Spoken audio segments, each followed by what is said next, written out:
algum irmão, quero saber a história da cidade. Ele falou assim, ó, meus pais foram os primeiros crentes na cidade, lá no Rio Grande do Sul. E ele falou assim, ó, mas meus pais já faleceram, mas tem uns discípulos do meu pai, eles têm uns 27 anos de crente, uns 30 anos, que eles foram os primeiros que se converteram através dos meus pais. Vamos lá conversar com eles. Aí fui lá conversar com eles, para ver as histórias lá, das coisas de Deus. E aí eles contaram uma história muito forte. Lá na região do sul que eu morei, tem muita obra de feitiçaria. Eu fiquei espantado com tanta obra de feitiçaria. E aí eles falaram que numa época que eles ficaram chateados com a igreja, que aconteceu alguma coisa com o obreiro lá, ele era pregador, a mulher dele era um pregador e tinha filha. O casal com 60 para 70 anos, eu acho que já aposentado, e a filha com seus 40 anos. E aí então eles ficaram chateados da igreja e pararam de ir para a igreja, e magoados. Nesse período, para você ter ideia, quando eles ficaram magoados sem congregar e magoados em casa, fizeram um trabalho de feitiçaria. Como eles sabem, pegaram 3 sapos, quebraram o sapo inteiro, amarraram o sapo, os 3, como se fosse um ciclo, e jogou na porta da casa deles. Então ele sabia, tem 3 adultos na casa, então o trabalho foi feito para eles e estava todo quebrado o sapo. Ele disse que a partir daquele dia, a vida dele, o carro dele quebrava, ele dependia do carro que ele fazia entrega, quebrava e não ia para frente amarrado. Diz que foi 6 meses eles vivendo Num cativeiro. num cativeiro. E aí como foi quebrado isso? Eu achei muito interessante essa história. Quando a mulher dele, que não aguentava mais nada, ela falou, vou lá no ciclo de oração, que é uma igreja pentecostal. Quando ela foi lá no ciclo de oração, ela falou, vou pedir oração. E quando ela falou, ore por mim, e ela entrou no meio da roda, as irmãs levantaram a mão, não sei se colocaram a mão nela ou não, mas diz que orou por ela, lá onde ela tinha mágoa, ela se quebrantou e foi lá pedir ajuda de oração para a igreja, que ela saiu porque estava magoada. Ali foi quebrada a mágoa e foi quebrada a maldição. A partir dali começou a andar as coisas e eles voltaram para a casa de Deus. Mas eu fiquei interessante nisso. O inimigo encontrou a brecha para entrar porque ele estava magoado sem congregar. A mágoa é algo que pode dar uma brecha muito grande. Não, interessante que, às vezes, o prenúncio de um cativeiro pode ser você estando na sua razão. Não fui eu que errei. Foi fulano. Foi fulano. Né? Fulano que tem que Ele vir... tem que vir pedir perdão. Então, tem que se tomar muito cuidado com a saúde da alma. O próprio autor da Carta aos Hebreus, ele diz, para que não cresça nenhuma raiz de amargura e vos afastem do Deus vivo. Então, o crente amargurado, o homem amargurado, a mulher amargurada, ela acaba dando a Satanás o terreno para ele vir pavimentar um cativeiro e colocar lá dentro. Então, esse é um tempo de libertação, né, pastor Denis? Eu creio que Jesus, Deus vai levantar os pastores para ter uma visão mais sensível. Mais sensível para ajudar as pessoas que estão cativas. Aí tem que falar igual o pastor lá, como é que tem que voltar... Os demônios a se manifestarem. Se bem que, aonde nós estamos chegando, daqui uns dias expulsar o demônio, a gente vai responder civil criminalmente, né? Que agora, daqui a pouco, não pode nem falar muitas coisas. Vai ter que aproveitar agora. O demônio acaba tendo mais liberdade de expressão do que os próprios seres humanos. E algo interessante sobre comida. Eu conheci pessoas que, na hora da libertação, coloca várias coisas para fora, feitiçaria, e alguns foram porque comeram coisa consagrada. Você pode dar um entendimento sobre isso? Se a pessoa pode ficar debaixo de cativeiro por causa de comida ou bebida consagrada? Parece até algo engraçado. Mas a comida tem um papel muito importante no mundo espiritual, até porque o primeiro pecado foi desobediência de uma ordem direta de Deus, mas envolvendo comida. É verdade. Então, não é aconselhável as pessoas que têm o costume de comer um hot dog na rua. Mas eu estou com fome. Mas o interessante é não comer. E se for comer, Senhor, repreenda tudo. A maior questão é que tem aqueles extremistas que falam, mas você vê demônio em tudo. Mas é pior do que aqueles que não vê demônio em nenhum lugar nenhum. né? Então, assim, o nosso mundo real não é esse. Há um mundo por detrás de tudo isso. E esse mundo que está em ativação, que sempre esteve. Então, a questão da comida é sim, já vi pessoas jogarem para fora restos de coisas que comeram e não precisa nem usar condimentos ou temperos consagrados. Se a pessoa te oferecer um pedaço de pão, mas dentro dela tiver feitiçaria de alma, te desejando o mal, aquele pão, coisa inofensiva, se você ingerir e não estiver em alerta, vai te fazer mal sim. Ok. Porque às vezes as pessoas pensam que as maldições, as maiores maldições são proferidas em encruzilhadas, debaixo da cachoeira, em águas correntes, mata virgem, não. Mas tem coisas que são fruto de feitiçaria de alma. E essas feitiçarias de alma são de pessoas que estão próximos. Às vezes são pessoas que estão tomando lugar juntamente conosco na mesa, que a mesa no mundo espiritual é um sinal de comunhão. Então, até para você visitar a casa de alguém para comer, todo cuidado é pouco. Vai ganhar alguma coisa, todo cuidado é pouco. Consagrado, né? Tudo Porque que aquilo entra. pode estar energizado dentro aqui. E uma coisa que eu aprendo é que toda intenção no mundo espiritual tem uma repercussão. Se a sua intenção for boa, vai ter repercussão boa. Se a sua intenção for maléfica, vai ter repercussão maligna. Você falando isso, eu lembrei da minha irmã no tempo da pandemia, né? Aí ela comprava todos. Um dia eu cheguei lá, uma compra grande no mercado, passando álcool em tudo. Tudo que ela passou. E era muita coisa. Eu falei, vai passar aí um Ficou uma por um. paranoia, né? Que é o medo, né? Mas aí eu pensei agora, você falando disso, né, eu tinha que ungir tudo também, orar, ungir tudo, orar por tudo. Orar, né, às vezes só orar, e Paulo fala, né, que você santifica através da oração, né, na questão de alimento, né? E outra, tem restaurantes que você entra que os donos ofereceram para as suas crenças malignas. E aí o crente faz aquela oração, faça mal, faça bem. Amém, já manda. E quando vai ver, não ora, não vigia. Então, todo cuidado é pouco. Não estamos aqui querendo isolar ninguém do convívio social, mas tem que se Ficar alerta, tomar, né? tem que se tomar algumas medidas para se proteger. Você acha que a igreja, igual nós estamos numa região ali em Santo André, que tem muitos problemas espirituais de feitiçaria. Aí vamos dizer a igreja em outro bairro de Santo André ou em outra cidade que não tem tanto. Interfere isso, vamos dizer, você vai abrir uma igreja num lugar que está carregado, em outro lugar que está leve. Eu estava conversando até com o pastor Samuel de Oliveira, Porque que eu falo isso que o pastor ele estava num lugar meio pesado um estava no tempo quintal atrás. do diabo. Estava num lugar mais pesado ali, agora está num lugar mais leve um pouco. A questão Você acha que afeta? afeta.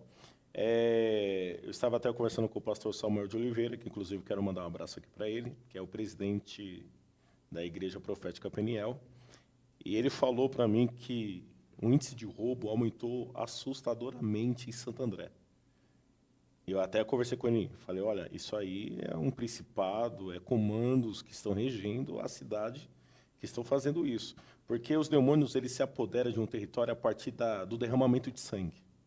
Tem ruas que as pessoas vão falar, aquela rua sempre acontece um acidente. Por quê? Porque de tanto derramamento de sangue, os demônios vêm e se apoderaram daquele território. A Regis Bittencourt, conhecida como a Rodovia da Morte, por que ela é conhecida? Por conta dos acidentes, né, terríveis que já houve ali, e os demônios se apoderaram daquela região. É claro, tem a questão da falta de perícia de muitos condutores, mas no mundo espiritual os demônios se apoderaram dali. Então, tem sim a questão territorial. Se a igreja estiver localizada numa situação onde tenha-se centros ou lugares que atraem o ocultismo, feitiçaria, a atmosfera vai ficar um pouco mais pesada. Até os cultos, né? Aí que entra a questão da visão do pastor. O pastor, ele não tem que se mudar, né? Eu sei que ele pode estar incomodado, mas essa máxima de os incomodados se mudem não vale. Ele tem que ficar e confrontar. E para ele confrontar, criar atmosfera de adoração. Porque a adoração atrai a presença de Deus. E atraindo a presença de Deus, tem que ser... a liturgia tem que ser diferente. Não é aquela liturgia, canta 2 hinos da harpa cristã, faz a leitura oficial, dá oportunidade para as irmãs louvar, dá oportunidade para os kids louvar. Não. Os cultos têm que mudar a formatação. Nós temos que deixar de ser mais do mesmo. Quando for para cultuar, nós temos que entrar em estágio de guerra. Tem crente que não sabe nem o que está fazendo na igreja.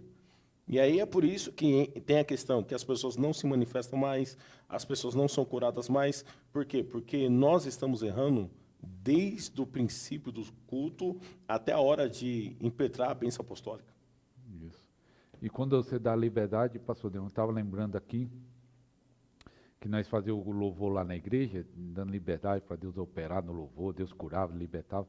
Mas eu estava lembrando que um dia nós fizemos um cântico de alegria, que nós falamos cântico de júbilo, né? Estava todo mundo se alegrando, pulando, arraial, dançando, e fazia, nós dava uma liberdade para a pessoa se expressar. Quem quisesse ficar parado, ficava parado, mas tinha muito jovem. E uma irmã lá, na hora que estava o pessoal até pulando, assim, ela pulando e manifestou ali, sem ninguém orar por ela, mas na hora da adoração, e não era não era aquela adoração de quebrantamento, que Deus manifesta uma unção muito forte na hora da adoração, mas era no júbilo. Mas se criou uma atmosfera. Criou uma atmosfera. Essa atmosfera nós precisamos criar na igreja. É igual a mesma coisa, se o senhor me permite falar. Pode falar. O crente, às vezes, vai uma vez por semana na igreja. E aí, a duração do culto é 1h30, 2 horas. Passa a semana toda se alimentando de coisas que não trazem edificação alguma. Aí chega no único dia que é para se encontrar com Deus, que é para adorar a Deus. Ele querer ver milagre acontecer, aí tem alguma coisa errada. Aí não, porque aí cabe... Toda igreja tem um grupo de intercessores, de guerreiros de oração, porque esses intercessores, eles têm que ter visão de águia, eles têm que ter noção de mapeamento territorial. Todo pastor tem que saber como que funciona a dinâmica dos demônios ali na região onde ele está inserido. Ele tem que saber quem é o principado atuante ali, porque se você não conhece o seu inimigo, como que você vai combatê-lo? Você tem que levantar todas as informações, e essas informações, por intermédio de informações, você reconhecer que você não sabe. Eu mesmo, eu tive que me descaracterizar tudinho. Teólogo, assembleano, eu tive que, meio que forçado a migrar para buscar informações. Mas e Deus você foi forçado pela a necessidade da igreja que eu estava... Porque você viu o povo no cativeiro. Exatamente. Você falou, tenho que buscar algo a mais. Se fosse para mim fazer mais do mesmo... E teve até um pastor que ele já não está, né? O pastor Celso Pereira, que foi um dos primeiros que me ensinou a questão da cura e libertação, a importância desse evangelho seguido de sinais. Ele falou, olha, coloque trabalho de cura e libertação. É o melhor e mais efetivo meio de ganhar vidas para Jesus.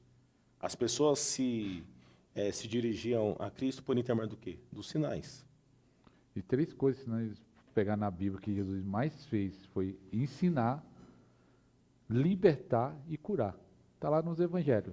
Jesus estava ensinando, estava libertando e estava curando. Então, se nós queremos, se o nosso modelo fez isso, a igreja tem que estar ensinando através de ensino ou pregação, e tem que estar curando e libertando. Exatamente. Não é possível que eu orava a Deus e quando eu estou cuidando da igreja, não me conformo a pessoa entrar cativo. É claro que tem um discipulado, tem as perguntas, é um processo, mas por falta de unção, por falta de dom, não. Voltar para a igreja cativo, não. Voltar para casa cativo, não. Tem que entrar e sair diferente. E aquela, o trunfo dos demônios é eles passarem desapercebidos. Então, eu já fui ministrar sobre pessoas que eu falava, sai das sombras, mostra a sua cara. E aí manifestava. Eu gostaria de falar isso, o diabo não quer se manifestar, porque isso vai ser visível para a pessoa, vai ser visível, se tiver familiar lá, para todo mundo que tem um mal lá espiritual, ele quer ficar escondido. Exatamente, ele quer continuar trabalhando na surdina, ali por detrás do manto da escuridão. E é interessante que eu já vi lá no sul, uma jovem manifestar muito forte nela, aí tinha uma pré-adolescente lá, que aí viu ali, é muito forte a cena para quem vê. Aí a obreira levou ela para uma casa e começou a falar de Jesus, tá? E ela é filha de crente. Eu sou filho de crente, mas eu não sou crente não. E começou e aceitou Jesus pelo medo. Mas eu acho que ela foi impactada pela realidade espiritual. Porque às vezes fala tem diabo, tem Deus, mas ali ela viu que realmente ali ela foi impactada e aceitou Jesus no susto. Eu gosto de falar, aceitou Jesus no susto, mas não é na questão do susto. Ela entendeu que o mundo espiritual que era falado é real. O mundo espiritual que nós estamos falando aqui, né, nesse programa é real. E o inimigo está aí para roubar, matar e destruir. E ele está fazendo isso, infelizmente. Pastor, antes de nós estar acabando, queria que você fizesse uma oração para aquele que está cativo, aquele que está preso em alguma área, você orar para Deus trazer uma libertação. É claro que se você quer uma ajuda mais profunda, entre em contato. Qual é o seu Instagram, pastor? Está como pastor Denis do Espírito Santo, mas tem uma página do Face que está como pastor Denis do Espírito Santo Avivalista. Isso, você pode entrar em contato com ele ou no meu Instagram, Pastor Ariston Oficial, manda lá uma mensagem no direct, e aí algumas coisas talvez precisa mais... Posso só mandar um abraço aqui para algumas pessoas? Pode, não. Eu quero aqui mandar um abraço para o meu amigo pastor Haroldo Júnior, pastora Fabiana, pastor Emanuele Lima, pastor Samuel de Oliveira, o apóstolo e profeta Israel Silva, para quem não sabe, é o mentor da Fire School. Deus te abençoe, meu pai. Um abraço, um beijo no coração.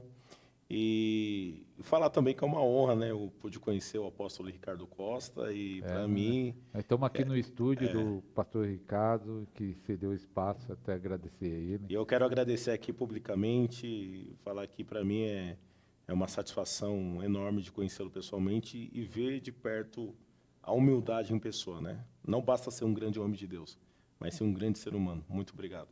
Mas ore pelos cativos, ore... Pai, em nome de Jesus, nesta tarde eu quero, Senhor, levantar a minha voz juntamente com este ou esta que está em sua casa. E esses sintomas que nós acabamos mencionando aqui, ele ou ela acabou, de fato, identificando que é o que está acontecendo. Por isso eu te peço, Senhor, antes de mais nada, traz luz ao entendimento. Eu quero aqui repreender todo o sofisma, toda a corrente, que possa estar sobre a mente, amarrando o entendimento deste homem, desta mulher. Que a luz do Evangelho venha impactar e que todo e qualquer cativeiro venha a ser destruído, fechado, em o nome de Jesus. Que seja liberto a alma, o espírito, e que este homem e que esta mulher possa, de fato, viver em liberdade e em abundância diante da tua presença. É que eu te peço e te agradeço, em nome de Jesus. Em nome de Jesus. Obrigado, pastor Denis. Você que assistiu, compartilhe. Você conhece alguém que está debaixo de prisão espiritual, compartilhe para ele assistir. Com certeza Deus vai falar com ele. E pode entrar em contato conosco aí. Que Deus abençoe. Até o próximo programa aí, se Deus quiser, em nome de Jesus. Deus abençoe.